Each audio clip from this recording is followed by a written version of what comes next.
Taz. Hi, how you doing? I'm good, thank you. How are you? I'm great, thanks. You look amazing. I love the mustache. I know, bro. I cannot wait to shave this mustache off. It's the Oh no, bane of my life I love right now. Hey, I appreciate you. I appreciate you liking it. I loved Cleaner. It was an amazing movie. And you play the ruthless and unpredictable Noah, who honestly even scared me at times. I got a bit shook sometimes. Oh, I take What it. was it like to step into the mind of such an extremist and a character that lacks human empathy? Was it fun or just more of a intense situation? Yeah, it was fun and it was an intense situation all at the same time. I think um one thing that he and I probably share a lot, which was maybe one of the ways in for me, is that he has a lot of switches. And I think when I'm somebody who understands switches or has a lot of switches because I like with extreme sports, and which there's a lot of that I do.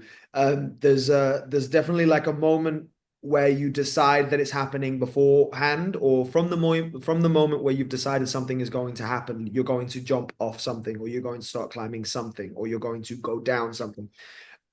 There's a switch that happens whereby past that point you're not coming back. And I Right. think Noah has a lot of that. He has a lot of, from the point where he decides to do something, even if he questions it, and he doesn't say it aloud, but he's thinking maybe this isn't a good idea. It's too late to turn back, and so the only way is through it. And I think in the situation that he has, just simply switching those buttons on at every corner and every impasse is um is enough to kind of to account for most of the way that he is. And then there's like a lot of background stuff or like research stuff that I feel like would be boring for me to Well, start listening. Noah backs himself a lot is the main thing. He Backs backs himself. himself. He backs himself and he don't turn back. Yeah. And this is directed by the legendary Martin Campbell, who have you have called one of the coolest guys who's ever lived. What is it about his methods that inspired you? Was there anything that truly blew you away of his methods?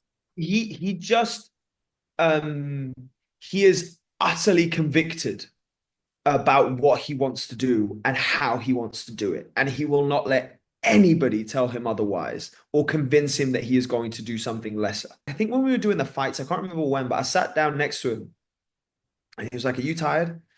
I was like, "Yeah, I'm pretty tired." He was like, "Yeah, I'm tired."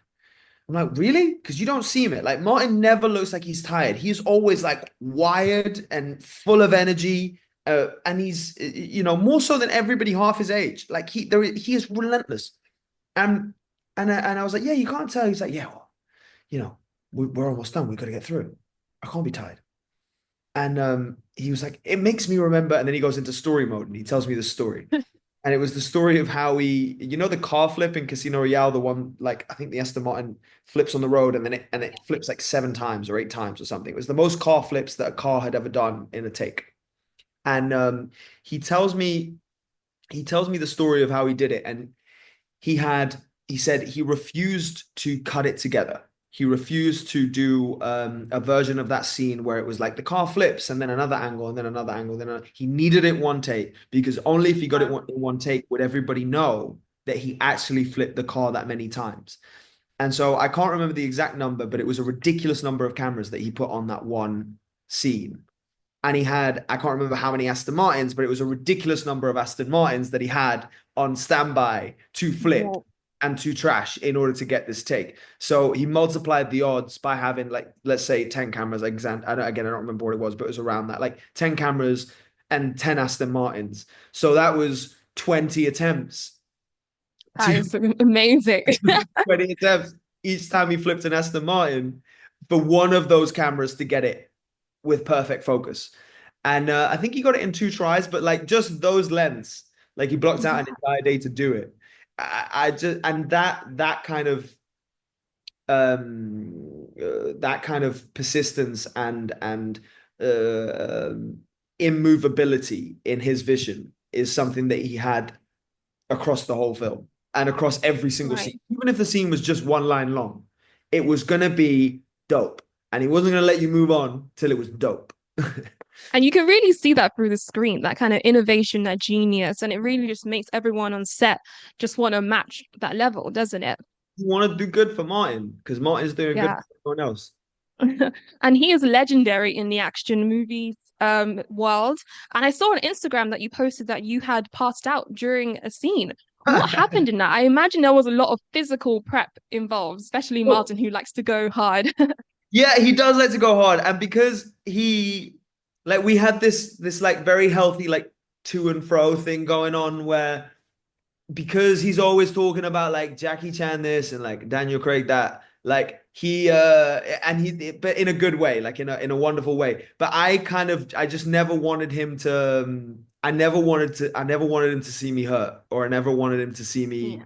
weak. I never wanted him to be able to break me. So no matter what we were doing, if he wanted to go again, we were going again. If he wanted to do it harder, faster, better, bigger, without wires, without safety, whatever it was, he was never going to catch me being like, I was never going to flinch. Like I made a decision well beforehand that I was never going to flinch on him. And so he kept Yeah. trying throughout the film to like get me to flinch by suggesting something a little bit more dicey. And then this it wasn't even like a complicated scene. It was just the scene where I'm hanging from the window and Right. like I'm breathing hard. And so I'm like trying to get myself out of breath, tense. And I'm doing it so much that I am starting to kind of like get a little bit lightheaded. And we do the scene. He's like, okay, again, we do the scene again, again, again, again. And he must have done like 30 takes and without cutting. So there's no break in between. So we just do the scene and he goes again. So I go, and then we do it. And I'm also hanging on and I'm also tense. And at one point in doing the, I just started to see stars and everything started to go dark. And then I just kind of let go. But I was hanging from a wire, so I didn't really go anywhere. I just kind of, and You just then flopped. I remember kind of like half coming back and hearing Daisy go, Martin, I think he passed out. And then he came in and he went, I broke you. I broke you, you. And then I won't say what he said, but you're always walking around acting like you're so tough. Well, I broke you. It's like he did the 30 takes just to break you, like just He to see if did. he He could said break we you. had it. We had it after the second take, but he just wanted to see how far I go before I told him to stop. But in my Yeah. defense, I never told him to stop. I just passed out. Yeah, true, true. So it's a technicality, really. Technicality, nobody won. And then I went back upstairs to try and pass out again on purpose in front of him because I wanted to make him scared. And then I like acted like I was passing out. I flopped on the ground and he didn't buy it. He just kicked me. He was like, "Oh, get up!" And he kicked me. He's like, no, no, not buying it. Yeah, yeah. He was like, "I'm not buying it." Well, one thing I love about Martin's direction and his whole film is how complex it is. You have these radicals taking hostages, which is bad, but then you have their message about the environment and power corruption, which is like stops and makes you pause. Do you think the audience will struggle to see who the real bad guys are? Was that the intention of the film? But hopefully, I mean, maybe. I think the film definitely wasn't trying to make too much of a political statement. Um, Mhm. it's like it is like I definitely find allegories in it. I definitely find allegories for yeah, who the bad guys may be or like what it means for our generation or but really at the crux of it, I think the movie is just trying to be a cool ass movie. And it's just trying to And be it a is. yeah, you know what I mean? Like it's just trying to be a fast-paced, really fun action movie that is relentless, that does the things that all of Martin's films that are iconic do. And if, I don't think anybody sat there on the I don't think anybody sat there watching it going, you know what? I really empathize for the rich people in this movie. I Yeah, don't think true, true. anybody that. And I don't think anybody's well, I don't know. Maybe some people hate Noah. But at the same time, I doubt many people are sat there going, I hate Noah. I think most Hmm. people are probably sat there just going, wow, Noah's just really wild. Yeah, we have to see how the audience react, I guess, like what the reactions are. Maybe. But I definitely didn't try consciously to make him someone hateful. I think I tried to make him somebody that would keep everybody around him on edge. Yeah, there's a lot of layers to him, which I really love about this character. And finally, this is a film that you're extremely proud of. What are you most excited for the audience to see? I'm most excited for people to see Martin doing what he does brilliantly, Clive doing what everybody loves him doing, Daisy doing something new that she's great at, and me doing something different that I've never done before. Oh, wonderful. Well, I absolutely loved the movie. Taz, you're an amazing everything. Like you can, there's nothing you can't do, is there? Very sweet. Thank you. There's lots of things I can't do, but I appreciate you.